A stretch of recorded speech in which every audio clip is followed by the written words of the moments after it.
Bonjour et bienvenue chez IBAN First. Dans cette vidéo, nous allons vous présenter comment effectuer un achat-vente de devises. Il existe deux types d'achat-vente. Connectez-vous à la plateforme puis cliquez sur Achat-vente dans le menu de gauche. Pour commencer, sélectionnez le compte à créditer, c'est-à-dire la devise que vous souhaitez acheter. Sélectionnez ensuite le compte à débiter, c'est-à-dire la devise que vous souhaitez vendre. Saisissez ensuite le montant que vous souhaitez acheter ou vendre. Choisissez ensuite la devise dans laquelle vous souhaitez exprimer ce montant. Choisissez la date d'exécution de l'ordre d'achat-vente.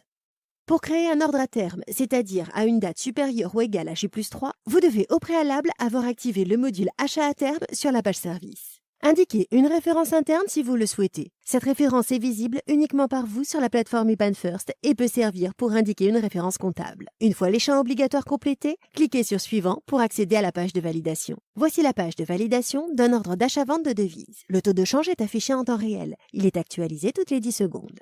La contre-valeur est calculée en fonction du taux proposé. Elle est également actualisée toutes les 10 secondes. En cliquant sur Valider, l'ordre sera validé et immédiatement exécuté. Certains ordres tels que les ordres à terme ou les ordres portant sur des devises exotiques ne peuvent être exécutés immédiatement et nécessitent un rappel téléphonique par un chargé de compte. L'achat-vente a été exécuté. Vous pouvez voir les détails de l'opération, télécharger la confirmation au format PDF ou créer un nouvel achat-vente. Dans le cas d'un achat-vente à terme, c'est-à-dire d'un achat-vente dont la date d'exécution est supérieure ou égale à J+3, le taux doit être communiqué par téléphone par un chargé de compte. Cliquez sur Envoyer les instructions et être rappelé par un gestionnaire de compte pour être rappelé. Les achats-ventes de devises exotiques ainsi que les achats-ventes réalisés en dehors des horaires d'ouverture des marchés doivent également être validés au téléphone avec un chargé de compte. Merci et à bientôt.